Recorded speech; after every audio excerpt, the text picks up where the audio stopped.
আসল খেলাটা পর্দার আড়ালে ঘটে গেছে যে তারা এমন এক ফাঁদে পা দিয়েছে যেখান থেকে বের হওয়ার কোনো রাস্তা নেই। এই মুহূর্তের সবথেকে বড় ব্রেকিং খবর, ডক্টর ইউনূস আন্তর্জাতিক মানের খেলোয়াড়। মাননীয় প্রধানমন্ত্রী তারেক রহমান সাহেব ধরা খেলেন। ডক্টর ইউনূসের কাছে মাননীয় প্রধানমন্ত্রী তারেক রহমান সাহেব কিভাবে ধরা খেলেন দেখেন। ডক্টর ইউনূসের চালাকির কাছে ধরা খেয়েছেন। সুপুকে বিএনপি রক্ষা এককভাবে করেছে তা নয়, অর্থাৎ সুপুকে রক্ষা করেছে ওয়াকারুজ্জামান, বিএনপি, ভারত আমরা। শাবাশ সার্জিস আলম। দেশে যদি আর কোনো একটা গণঅভ্যুত্থান হয় বা দেশে যদি আর কোনো একটা বিপ্লব হয়, তাহলে কোনো অন্তর্বর্তীকালীন সরকার বা বিপ্লবী সরকার হবে না। আমরা ডিরেক্ট সরাসরি খেলাফতের দিকে যাব। তরুণ প্রজন্ম যেহেতু খেলাফতের দিকে ঝুঁকে যাচ্ছে, খেলাফত বুঝে গেছে, তাহলে দেশে ইসলামী খেলাফত প্রতিষ্ঠা হবেই। আওয়ামী লীগের মতো অবস্থা হতে বিএনপির বেশি দিন সময় লাগবে না। বিএনপির অভ্যন্তরে ঘটনা শুরু হয়ে গেছে। আওয়ামী লীগ যেভাবে ধীরে ধীরে ধীরে ধ্বংসের দিকে গেছিল, বিএনপিতে সেটা আওয়ামী লীগ ধ্বংসের দিকে গেছিল তো অনেক বছর পর, 15 বছর দেশ চালিয়েছিল, তারপর 16তম বছরে আওয়ামী লীগ ধ্বংস হয়েছে। কিন্তু বিএনপি প্রথম 4 দিনই জন্ম হওয়ার পথে। শুয়োরের বাচ্চার দেশে চুপুরা হিরো হয়ে যা আর ডক্টর ইউনূস দিলেন। কথাটি গালিটি আমি দেই নাই, দিয়েছেন মোহাম্মদ আশিক, যুগ্ম সাধারণ সম্পাদক, শাহজালাল বিশ্ববিদ্যালয় ছাত্রদল। প্রিয় দর্শক, বর্তমান বাংলাদেশে যে চলমান ঘটনাবলী ঘটছে তারই উপর বিশ্লেষণ করে বা তারই উপর নির্ভর করে আপনাদের সামনে অতি গুরুত্বপূর্ণ কিছু ভিডিও ফুটেজ নিয়ে হাজির হয়েছি। এমনকি দর্শক, আমি আশা করছি ভিডিওর শুরুটা দেখেই বুঝতে পেরেছেন আজকের নিউজটা কতটা গুরুত্বপূর্ণ হতে যাচ্ছে বা কতটা গুরুত্বপূর্ণ হওয়ার সম্ভাবনা রয়েছে। তো তাই বলবো প্রিয় দর্শক, যারা ভিডিওটি অন করেছেন তারা ভিডিওটি না টেনে সম্পূর্ণ মনোযোগ সহকারে দেখবেন, তাহলেই বুঝতে পারবেন আজকের ভিডিওর মূল রহস্য বা আসল ঘটনাগুলো। তো প্রিয় দর্শক, চলুন দেখে আসি সেই আজকের কাঙ্ক্ষিত ভিডিওগুলো।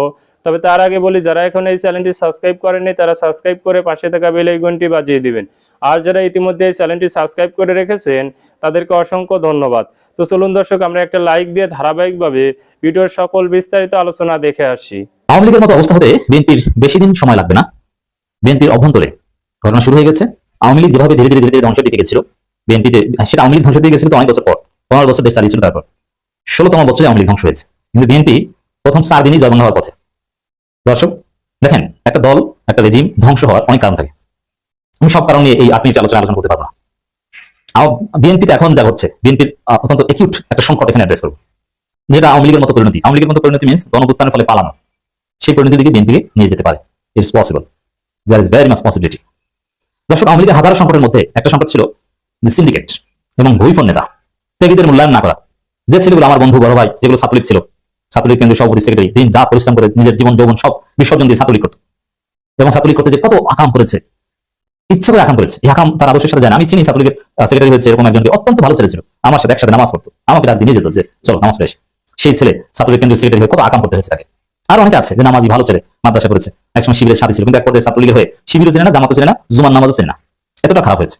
এরকম ত্যাগী ছেলে যারা, আমি যে শিবির থেকে দেশে তার কথা বাদ দিলাম, একদম মুক্তিযোদ্ধা পরিবারের, যুগ যুগ ধরে আওয়ামী লীগ, নিঃস্বার্থ আওয়ামী লীগ, এরকম অনেকে দেখেছি, কিছু চায় না, জীবন যৌবন পুরো আওয়ামী লীগ। কিন্তু একটা আদর্শ, হ্যাঁ এটা খারাপ আদর্শ কিন্তু আদর্শ।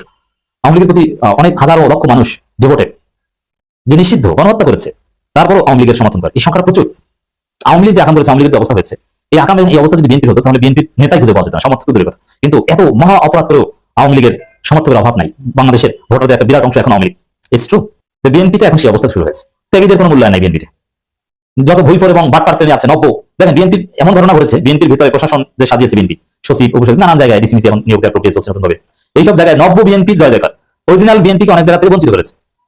এবং দেখেন তারেক রহমানের উপদেষ্টা ডাক্তার জাহেদ, কি আওয়ামী লীগ করেছে, ছাত্র ইউনিয়ন করেছে, এই এখন তারেক রহমান বলছে, অথচ অরিজিনাল বিএনপি কত লোক বঞ্চিত বিভিন্ন জায়গায়। এরকম দেখেন, বিএনপির দুঃসময়ের যোদ্ধা রুমিন ফারহানা। একসময় বিএনপি মানেই ছিল রুমিন ফারহানা। 18 সালের পর থেকে একদম 23 সাল পর্যন্ত বিএনপি কে প্রাসঙ্গিক রেখেছেন রুমিন ফারহানা একা। তারেক রহমান থেকে রুমিন ফারহানা ইম্পর্টেন্স বেশি ছিল, কারণ তারেক রহমানের বক্তব্য প্রচার জনগণকে শুনতে পারতেন, নিষিদ্ধ ছিল। আর রুমিন ফারহানা বক্তব্য দিয়ে কাঁপিয়ে রাখতেন, টকশো থেকে শুরু করে সব জায়গায়। সেই রুমিন ফারহানার সাথে কি করেছে দেখেন। বিএনপি যদি সাম্প্রতিক, রুমিন ফারহানা বলছেন, বিএনপি যদি সাম্প্রতিক কর্মকাণ্ডকে প্রশ্রয় দেয় তা ভালো হবে না।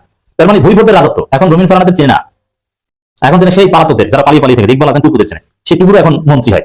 আর রুমিন ফারহানা এরা নমিনেশনও পায় না। অথচ রুমিন ফারহানা এরাই ছিল বিএনপি, বিএনপি মানেই ছিল রুমিন ফারহানা। তাকে শহীদ মিনারে ফুল দিতে দেয় না বিএনপি সন্ত্রাসীরা। রুমিন ফারহানার বাবা একজন ভাষা সৈনিক, একজন ভাষা সৈনিকের মেয়ে একজন বিএনপি নেত্রী ছিলেন, একজন এমপি, তিনি ফুল দিতে পারেন না, তাকে ফিরে আসতে হয়। আপনি চিন্তা করেন কত বড় ফ্যাসিস্ট মানসিকতা বিএনপি। কেন সুপুকে রক্ষা করেছে বিএনপি?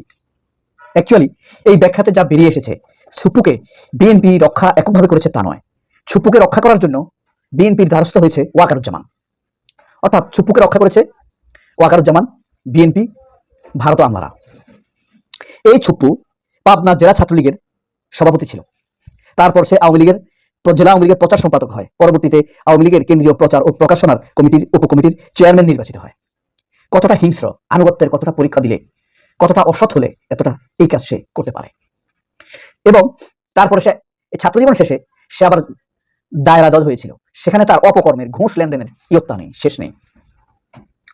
জজ হিসাবে রিটায়ার নেওয়ার পর সে হাসিনা তাকে বানিয়েছে দুর্নীতি দমন কমিশনের পরিচালক, সেখান থেকে সে শত শত কোটি টাকা কামাইছে। তারপরে ইসলামী ব্যাংকের চেয়ারম্যান বানিয়েছে তাকে, সেখান থেকে শত শত কোটি টাকা কামিয়েছে এবং সেখান থেকে মালয়েশিয়া টাকা ট্রান্সফার করেছে এবং মালয়েশিয়াকে সে তার সেকেন্ড হোম বানিয়েছে। এই অভিযোগ তার বিরুদ্ধে রয়েছে।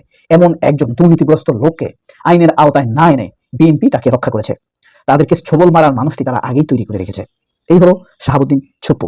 বিএনপি বলেছে রাষ্ট্রপতির পদত্যাগের মাধ্যমে তারা সাংবিধানিক শূন্যতা সৃষ্টি করতে চায় না, অর্থাৎ সংবিধান তাদের কাছে পবিত্র হয়ে উঠেছে। অথচ এই ৭২-এর সংবিধানের মাধ্যমে শেখ মুজিবের সময়ে ১৩,০০০ আলেম ওলামাকে হত্যা করা হয়েছে, ১৩,০০০ আলেমকে হত্যা করেছে, ৪০,০০০ জাসদ কর্মীকে হত্যা করা হয়েছে। একটি বিশাল দুর্ভিক্ষ হয়েছে যেখানে শেখ মুজিব স্বীকার করেছে ২০ লক্ষ মানুষ মারা গেছে না খেয়ে। দুর্ভিক্ষ মানে কি? যেখানে ভিক্ষা করার মানুষ পাওয়া যায় না, ভিক্ষা দেবার লোক থাকে না, এই কারণে ভিক্ষা করার মানুষ থাকে না। কি ভয়াবহ অবস্থা! ওই যে বাসন্তীরা তখন জাল কাপড় ছিল না, মাছ ধরার জাল দিয়ে ইজ্জত ঢেকেছিল, সেই শেখ মুজিবের সময় এই পরিস্থিতি তৈরি হয়েছিল। সেই জিনিসগুলোর জন্য তারা প্রশ্ন করে না। দুর্ভিক্ষে না খেয়ে ২০ লক্ষ মানুষ মারা গেছে, আর বিদেশিদের সার্ভে অনুযায়ী ১.৫ কোটি মানুষ মারা গেছে। আমরা যদি তাদের হিসাবটাই ধরি ২০ লক্ষ মানুষ, এটা কি ভাবতে পারেন একটা দেশে না খেয়ে ২০ লক্ষ মানুষ মারা যাওয়া কত নির্মম, কত দুঃখজনক, কত কষ্টের। তারেক রহমানের নির্দেশে মির্জা ফখরুল, সালাউদ্দিন আহমেদ, সংক্ষেপে কি সালাহ উদ্দিন আহমেদ, এরা এগিয়ে আসে রাষ্ট্রপতিকে রক্ষার জন্য সংবিধানের দোহাই দিয়ে। একটি ছবল মারা পালিত সাপ, দুর্নীতিগ্রস্ত একটি লোক, নীতিহীন প্রতিষ্ঠিত টাকা পাচারকারী একটি লোককে তারা শেষ পর্যন্ত এভাবেই রক্ষা করেছে। অথচ তাদের দলের চেয়ারপারসন দেশনেত্রী বেগম খালেদা জিয়াকে কি নির্মম অত্যাচার করেছে, পয়জন বিষ খাইয়ে তাকে হত্যা করার জন্য ধীরে ধীরে স্লো বিষ খাওয়া মৃত্যুর দিকে ঠেলে দিয়েছে একজন সুস্থ মানুষকে। তার হাত বাঁকা হয়ে গিয়েছে। বিএনপি সরকার গঠন করার পরে মনে হচ্ছে তারা বাংলাদেশের মানুষের উপরে অর্থাৎ জনগণের উপরে প্রতিশোধ নেবার একটা খেলা শুরু করেছে। কিভাবে তারা জনগণের উপরে প্রতিশোধ দিচ্ছে এটি আমি আপনাদের একেবারে হাতে কলমে বুঝিয়ে দিচ্ছি। প্রধান উপদেষ্টার দপ্তরে যিনি সেনাবাহিনীর দায়িত্ব পালন করেন, পিএসও, পরবর্তী সেনাপ্রধানের দৌড়ে ইনি কিন্তু এগিয়ে থাকেন, অর্থাৎ নিয়ম অনুযায়ী যিনি পিএসও থাকেন তাকে পরবর্তীতে সেনাপ্রধান করা হয়। এখানে ছিলেন কামরুল হাসান। এই কামরুল হাসানের যোগ্যতা হচ্ছে তিনি এত সৎ এবং মেধাবী ছিলেন। তিনি ৫ আগস্টের পরে নিয়োগ পাওয়ার সাথে সাথে পাকিস্তানের সাথে তিনি সম্পর্ক উন্নয়ন করেছেন এবং পাকিস্তান থেকে ঠান্ডার বিমান J-17 এইটি ক্রয়ের জন্য চুক্তি করেছেন আসিফ মুনিরের সাথে। এরপরে তিনি তুরস্কের সাথে চুক্তি করেছেন, তুরস্ক থেকে সামরিক সরঞ্জামাদি ক্রয় করবেন এবং ৫ আগস্টের পরে বাংলাদেশ সেনাবাহিনীকে ভারতের থাবা থেকে রক্ষা করার জন্য তিনি হেন কোনো উদ্যোগ নাই যা গ্রহণ করেননি। তার কারণেই সেনাবাহিনীকে ভারত গ্রাস করতে পারেনি। সেই ব্যক্তিকে এখন দেশদ্রোহী আখ্যা দেওয়া হচ্ছে। হ্যাঁ, দেশদ্রোহী তো হবেই, তিনি তো দেশদ্রোহী হবেন যিনি দেশের জন্য কাজ করতে যাবেন, যিনি এই দেশটাকে ভালোবাসবেন, ভারতের কাছে ছেড়ে না দেবেন। তাকেই ভারতের দেশে যাদেরকে পেইড এজেন্ট বানিয়ে রেখেছে, এদেশের যে মানুষ নামের অমানুষগুলো আছে, যে দালালগুলো আছে, যারা ভারতের রুটি রুজি ছাড়া যাদের পেট চলে না, যারা ভারতের হুকুম ছাড়া পায়খানাও করে না, পোশাকও করে না, তারাই এই লোকগুলোকে দালাল আখ্যা দেয়, মির্জাফর আখ্যা দেয় এবং জামাতি আখ্যা দেয়। আর এটা জামাত হয়েছে তাতে সমস্যা কোথায়? দাগ থেকে যদি দারুণ কিছু হয় তাহলে তো দাগই ভালো। জামাত হওয়ার কারণে সে যদি দেশের পক্ষে দাঁড়ায়, তিনি যদি আমার দেশের সামরিক সক্ষমতা বৃদ্ধি করেন, তাহলে তো আমরা তাকেই চাই, ওই মির্জাফরই আমরা চাই। আমরা ওই দেশপ্রেমিক চাই না যে ভারতের কাছে পাশা পড়া দেয়, এমন দেশপ্রেমিক আমার দরকার নাই। ওই দেশপ্রেমিকের আমি নিকুচি করি। তাকে সরিয়ে দেওয়া হয়েছে। নিয়াজ আহমেদ খান, ঢাকা বিশ্ববিদ্যালয়ের ভাইস চ্যান্সেলর, তাকে ওইভাবে, এরকম একজন সৎ মানুষ ঢাকা বিশ্ববিদ্যালয়ে আর কোনোদিন পাবে কিনা আল্লাহ জানে, তাকে এরকম বিভিন্ন অভিযোগ দিয়ে সরিয়ে দেওয়া হয়েছে। তাজুল ইসলামকে তো সরিয়ে দিয়েছে, আগেই বললাম। এই হলো অবস্থা। যাই হোক, এবার অন্য প্রসঙ্গে একটু যাই। যেটা শুরুতেই বলছিলাম যে বিএনপি বাংলাদেশের জনগণের উপর এক ধরনের প্রতিশোধ নিচ্ছে। কেন আমি এই কথাটি বলছি? দেখুন, বাংলাদেশের মানুষ যাদেরকে নির্বাচনে প্রত্যাখ্যান করেছে তাদেরকে তিনি এনে গুরুত্বপূর্ণ পদে বসিয়ে দিচ্ছেন এই প্রতিশোধ নেবার জন্য। ঠিক আছে, সমস্যা নাই, জনগণ তোমাকে ভোট না দিলে তাতে কি হয়েছে, আসো তোমাকে দেখো কোথায় আমি নিয়ে যাই। মানে জনগণকে এক ধরনের বার্তা দেয়া যে দেখো জনগণ, তোমরা ওকে কিন্তু ভোট দাও নাই, দেখো তাকে কি বানানো হলো। আমি নাম্বার 1 বলি, একেবারে ধরে ধরে ঢাকা 16 আসনের যিনি এমপি প্রার্থী ছিলেন বিএনপির, আমিনুল ইসলাম, তিনি তো কর্নেল আব্দুল বাতেনের কাছে হেরেছেন। তাহলে তিনি একজন হারু পার্টি। এই হারা ব্যক্তি, জনগণ তাকে প্রত্যাখ্যান করেছে বলে তো তিনি হেরেছেন। এই ব্যক্তিকে এনে বিএনপি ক্রিয়া প্রতিমন্ত্রীর দায়িত্ব দিয়েছে। কেন? ক্রিয়া প্রতিমন্ত্রী হবার মতো বিএনপি থেকে 213 জন যে জয়লাভ করে আসলো, এদের ভিতর থেকে একজনকে দেওয়া যেত না? জনগণ যাকে ভোট দেয় নাই, যিনি হেরে গেছেন, তার মানে এটি প্রমাণিত হয় তিনি জনপ্রিয় নন, তিনি জনগণের ভোটের দ্বারা নির্বাচিত নন। তাকে এনে আপনাকে প্রতিমন্ত্রীর দায়িত্ব দিতে হলো। বিজয় প্রার্থীর কি অভাব ছিল আপনার দলে? ছিল না তো, তাহলে এটি কেন করলেন? নিশ্চয়ই আপনি জনগণকে একটা বার্তা দিতে চেয়েছেন। শুধু তাই নয়, শুধু আমিনুল ইসলাম নয়, ঢাকা 15 আসনে যিনি জামাত আমিরের কাছে হেরেছেন, শফিকুল ইসলাম মিল্টন, তাকে কি করা হয়েছে জানেন আপনারা? তিনি তো হেরে গেছেন। হারার পরে তাকে এবার ডেকে নিয়ে যে ঢাকা উত্তর সিটি কর্পোরেশনের প্রশাসক বানিয়ে দেওয়া হয়েছে। প্রশাসক মানে অ্যাজ লাইক মেয়র, মেয়র বলতে আপনার প্রশাসক, প্রশাসক মানে মেয়র, এটি বুঝবেন। শুধু তাই নয়, খুলনা 2 আসনে জামাত নেতা বেলাল হোসেনের কাছে যিনি হেরেছেন, নজরুল ইসলাম মঞ্জু, তাকে খুলনা সিটি কর্পোরেশনের প্রশাসক হিসেবে নিয়োগ দেওয়া হয়েছে। এরকম 6টা জায়গায় বিএনপি 6 সিটি কর্পোরেশনে তার খোদ দলীয় লোক নিয়োগ দিয়েছে, যেটা সিটি কর্পোরেশন হওয়ার পরে এই প্রথম এই ধরনের ঘটনা ইতিপূর্বে ঘটে নাই। প্রশাসক নিয়োগ দিয়েছে, কিন্তু সেক্ষেত্রে যেটা করা হয়েছে সচিবালয় থেকে কোনো সচিবকে বা মুখ্য সচিবকে বা অতিরিক্ত সচিবকে এনে প্রশাসক হিসেবে নিয়োগ দেওয়া হয়েছে, এবং এটি উচিত। অথচ বিএনপি কি করলো? দলীয় লোক নিয়ে সে একেবারে দলীয়করণের চূড়ান্ত বহিঃপ্রকাশ এখানে ঘটালো। নারায়ণগঞ্জে যাকে দেওয়া হয়েছে সাখাওয়াত হোসেন খান, তিনি 2016 সালে আইবি রহমানের কাছে নারায়ণগঞ্জ সিটি কর্পোরেশনে 78,000 ভোটে হেরেছিলেন। সেই ব্যক্তিকে এখানে এনে প্রশাসক হিসেবে অর্থাৎ মেয়র হিসেবে নিয়োগ দেওয়া হয়েছে, এবং তিনি নারায়ণগঞ্জ মহানগর বিএনপির সিনিয়র সহসভাপতি। এরকম পদাধারী ব্যক্তিদেরকে এখানে আনা হয়েছে। গাজীপুর সিটি কর্পোরেশনে গাজীপুর মহানগর বিএনপির সভাপতিকে গাজীপুর সিটি কর্পোরেশনের মেয়র হিসেবে নিয়োগ দেওয়া হয়েছে, প্রশাসক হিসেবে নিয়োগ দেওয়া হয়েছে। সিলেটেও ঠিক তাই করা হয়েছে। সিলেট 3 আসন থেকে তিনি মনোনয়ন চেয়েছিলেন আব্দুল কাইম চৌধুরী, তাকে মনোনয়ন না দিয়ে মনোনয়ন দিয়েছিলেন যুক্তরাজ্য বিএনপি নেতা এম এ মালেককে। তিনি সেখানে জয়লাভ করেছেন। এখন এই কাইম চৌধুরীকে সান্ত্বনা দেওয়ার জন্য তাকে ওইখানে প্রশাসক হিসেবে অর্থাৎ মেয়র হিসেবে নিয়োগ দেওয়া হয়েছে। ঢাকা দক্ষিণেও ঠিক একই কাজ করা হয়েছে। বিএনপির সবচেয়ে প্রবীণ নেতা আব্দুল সালাম, তাকে সেখানে সিটি কর্পোরেশনের মেয়র হিসেবে নিয়োগ দেওয়া হয়েছে। তো এই যে দলীয়করণ, এই দলীয়করণের তো কোনো দরকার ছিল না। এই লোকগুলো কি পরবর্তীতে নির্বাচন করবে না? এরাই তো নির্বাচন করবে। তাহলে আপনারা চিন্তা করুন তো, যখন নির্বাচনের সময় আসবে আর এরা নির্বাচন করবে, তাহলে প্রভাব পড়বে না? তো অবশ্যই প্রভাব পড়বে। প্রভাব না পড়লে এদের তো কেউ হেরে যাবেন, যদি হেরে যান। নাকি বিএনপি এরকম মনে করেছেন যে এরা যেভাবে ওদের 6 জনকে তিনি জিতিয়ে আনবেন? এটা যদি উদ্দেশ্য থাকে তাহলে আমাদের কোনো কথা নাই। কিন্তু যদি ওই উদ্দেশ্য না থাকে, কেউ যদি হেরে যান, তাহলে ভালো বাড়ি মানে তিনি অযোগ্য, সেই অযোগ্য লোককে তিনি এখানে এনে বসিয়ে দিলেন, তাহলে এই কাজটা কি ভালো করলো বিএনপি? এই কাজটা তো মোটেই ভালো করে নেই। সাধারণ মানুষ এবং রাজনৈতিক বিশ্লেষকরা এখন এটা বলতে শুরু করেছে, বিএনপি আসলে এটা করবে বলেই তারা জাতীয় নির্বাচনের আগে এই লোকাল নির্বাচন হতে দেয়নি। তাদের মনের ভিতরে এটা ছিল, এবং তারা জানতো যে তারা ক্ষমতায় আসছে, ক্ষমতায় এসে তারা এই কাজ করবে। অন্তর্বর্তীকালীন সরকার কিন্তু বারবার চেষ্টা করেছে, অনেক চেষ্টা করেছে যে জাতীয় নির্বাচনের আগে লোকাল নির্বাচনগুলো করে ফেলতে, এবং এনসিপি জামাত ইসলাম সবারই এটা চাওয়া ছিল, কিন্তু তারা সেটি করতে দেয়নি, কোনো মতো অবস্থায় করতে দেয়নি। অর্থাৎ তারা এই কাজটি করবে। এখন এদের মেয়াদ কতদিন থাকবে, কবে এই নির্বাচন হবে? মাত্র কয়েকদিন আগে বিএনপির মহাসচিব মির্জা ফখরুল ইসলাম আলমগীর বলেন যে আমরা খুব তাড়াতাড়ি সিটি কর্পোরেশনের নির্বাচন দেবো। তো খুব তাড়াতাড়ি এটা আপনারা সরকার গঠন করেছেন 1 মাস 2 মাস যেত, আমরা এতদিন অপেক্ষা করেছি, আমরা 1 2 মাস অপেক্ষা করতাম, সমস্যা ছিল না তো। কিন্তু এখন এদেরকে আপনারা এই যে 6 সিটি কর্পোরেশনে বসিয়ে দিলেন, বসিয়ে দেওয়ার মানে কি? আপনারা কি বার্তা দিতে চাইলেন? তার মানে এখানে আর অনন্তকাল কোনো নির্বাচন হবে না, এটাই তো নাকি? মহাসচিবের ওই কথার উপরে তো তাহলে আমরা ইমান রাখতে পারলাম না। তিনি বললেন খুব তাড়াতাড়ি, অথচ নিয়োগ দিয়ে দিলেন। তাহলে এটা কি খুব ইমানদারি লক্ষণ? একবার এক কথা, আরেকবার আরেক কথা। জুলাই সনদ নিয়ে আমরা এই ধরনের অনেক কথা শুনেছি। জুলাই সনদের আগে বিএনপি নেতাদের কান্নাকারি শুনেছি। এবার নির্বাচনে জেতার পরে ঠিক 180 ডিগ্রি অ্যাঙ্গেলে ঘুরে গিয়ে তার উল্টা কথা। এগুলো তো চরম ইমানদারি কথা না? এগুলো তো মুনাফিকি শুধুমাত্র জামাতের জন্য, বিএনপির জন্য এটা ইমানদারের চূড়ান্ত পর্যায়ে।